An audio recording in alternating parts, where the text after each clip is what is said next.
Everyone, my name is Shivendra Rathore and you're watching your favorite channel, The Black Code. This session is about the section 305 and section 306 of the IPC. So let's start the video.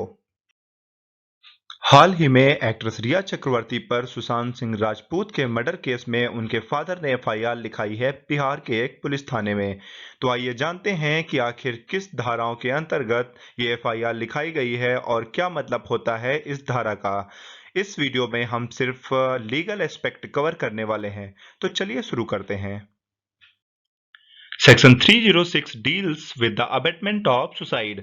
हमारा जो section 306 है ये बात करता है आत्महत्या कारित करने के लिए उकसाने से संबंधित अपराधों के बारे में। तो चलिए देखते हैं आखिर क्या सजा दी जाती है for the abetment of suicide. तो यहाँ पे देखिए, imprisonment of either description for a term which may extend to 10 years and shall also be liable to fine. अपराधी को 10 साल तक की सजा दी जा सकती है और उसके साथ ही में उसके ऊपर जुर्माना भी लगाया जा सकता है। तो जो सजा होगी वो दी जाती है अपराधी को। पर यहाँ पर सवाल बनता है कि आखिर ये जुर्माना किसे प्राप्त होगा? क्या ये कोर्ट में जाता है या गवर्नमेंट के पास जाता है या क्या होता है?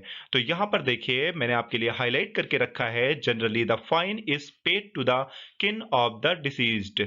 जो जुर्माने की रकम होगी वह मृतक के संबंधियों को दी जाती है। The IPC has a separate Chapter 5 on abatement and described abater under Section 308. तो अगर आप जानना चाहते हैं more about the abatement and abater, then you can learn the Section 308 and the Chapter 5 deals with that. तो आप इसकी पूरी जानकारी चैप्टर 5 से प्राप्त कर सकते हैं। सीरियसनेस ऑफ अबेटमेंट, यहाँ पे हम देखेंगे कि आखिर सेक्शन 306 कितना गंभीर अपराध होता है। तो abetment of suicide is a serious offence that is tried in session court. जो हमारा सेक्शन 306 होता है इसकी सुनवाई सेशन कोर्ट या सत्र न्यायालय में होती है। सत्र न्यायालय किसी भी जिले का सबसे बड़ा न्यायालय होता है और यह ऐसा न्यायालय होता है जो सभी तरीके के अपराधों की सुनवाई करने में सक्षम होता है, क्योंकि जो सेशन कोर्ट का जज या डिस्ट्रिक्ट मजिस्ट्रेट होता है वो किसी जिले का सबसे बड़ा दंडिक अधिकारी या न्यायिक अधिकारी होता है। अब उसके बाद हम देखते हैं कॉग्निजिबल। यह एक संज्ञेय अपराध होता है। संज्ञेय अपराधों का मतलब यह है कि इस तरीके के अपराधों के लिए पुलिस पुलिस बिना वारंट के अपराधी को गिरफ्तार कर सकती है। और हमारा नेक्स्ट है नॉन बेलेबल। जो यह अपराध है यह अजमानतीय होता है, मतलब इन तरीके के अपराधों में न्यायालय अपने विवेक से बेल दे सकती है, यह अपराधी का अधिकार नहीं होता है। Non compoundable offence. Non compoundable offence वह होते हैं जिसमें वादी और प्रतिवादी आपस में समझौता करके केस को खत्म नहीं कर सकते हैं। इस तरीके के अपराधों में हमारा ये नॉन कंपाउंडेबल ऑफेंस होता है। तो चलिए आगे देखते हैं कि आखिर इतना गंभीर अपराध होने के बाद मर्डर और अबेटमेंट ऑफ सुसाइड में आखिर क्या अंतर होते हैं। For that, the Supreme Court clarifies this issue in 1997 in the case of Sangrabonius Renu versus State of Andhra Pradesh. इस केस में सुप्रीम कोर्ट ने कहा कि किसी भी मर्डर में जो अंतिम कृत्य होता है वह अपराधी के द्वारा किया जाता है, किंतु अबेटमेंट ऑफ सुसाइड में जो फाइनल एक्ट या अंतिम कृत्य होता है वह आत्महत्या कारित करने वाले व्यक्ति के द्वारा स्वयं किया जाता है या मृतक अपनी हत्या स्वयं करता है। अब यहाँ पर हम देखते हैं important ingredients for the abetment of suicide. तो यहाँ पर पहला इंग्रेडिएंट्स है सुसाइडल डेथ। जो डेथ हो वो सुसाइडल हो, and the intention of the accuse to abet such suicide. और साथ में अपराधी का आशय भी होना चाहिए कि व्यक्ति आत्महत्या कारित कर ले। तो यह एक मेन इंग्रेडिएंट है जो हमें दिखाता है कि आखिर सजा इतनी गंभीर क्यों दी जाती है, क्योंकि जो व्यक्ति का आशय होता है वो होता है कि व्यक्ति मृत्यु कारित कर ले। यहाँ पर एक एक्सेप्शन है ऑफ द डॉवरी डेथ। यहाँ जो कुछ अमेंडमेंट किए गए थे इन 1983 में in the criminal procedure code, that if a wife commits a suicide within 7 years of the marriage, The amendment was made to curb dowry deaths that were categorized as suicide. कोई भी महिला यदि अपनी शादी के 7 वर्ष पश्चात मृत्यु कारित कर लेती है तो ये भी सुसाइड में आता है और पनिश किया जाएगा अपराधी को under section 306 of the IPC. So आगे देखते हैं। Now we know about the abatement of suicide for a married woman. Here we have a case of State of Punjab versus Iqbal Singh 1991। इस केस में जो मोहिंदर कौर होती है वो एक टीचर होती है और उसका हस्बैंड इकबाल सिंह क्लर्क होता है इन पंजाब स्टेट इलेक्ट्रिसिटी बोर्ड। जब मोहिंदर कौर अपनी आत्महत्या कारित करती है अपने 3 बच्चों के साथ में तो एक पत्र छोड़ती है और उसमें लिखती है कि उसका हस्बैंड 35,000 से 40,000 रुपए तक की दहेज के लिए उसे प्रताड़ित करता है और उसकी माता और बहनें उसके लिए षड्यंत्र रचती हैं उसको मारने का। और 6 जून 1983 की रात को उसे पेट्रोल से जलाने का भी प्रयास किया जाता है।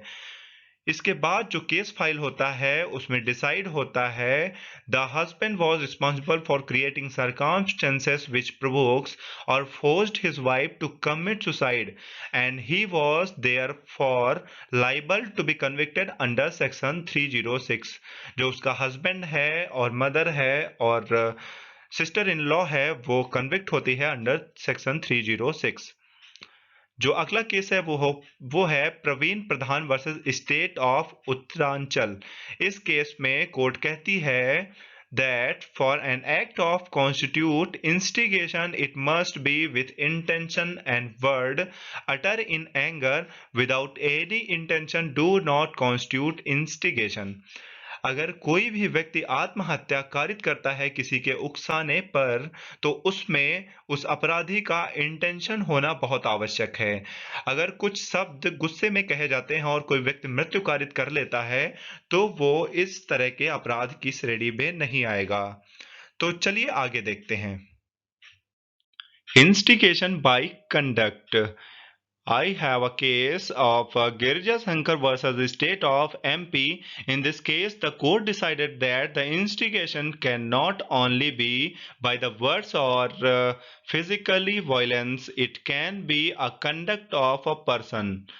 जो व्यक्ति का आचरण है वो भी किसी व्यक्ति को आत्महत्या कारित करने के लिए उकसा सकता है और ऐसा होने पर कोर्ट डील करती है इसको भी अंडर सेक्शन 306। इसके बाद हमारे पास एक अगला सेक्शन है सेक्शन 305 जो डील करता है of the minors and insane person. चलिए उसको जानते हैं। Abetment of suicide of child और इनसेन पर्सन। जो हमारा सेक्शन 305 है ये हमारा डील करता है किसी बच्चे या पागल व्यक्ति को आत्महत्या कारित करने के लिए उकसाने से संबंध में।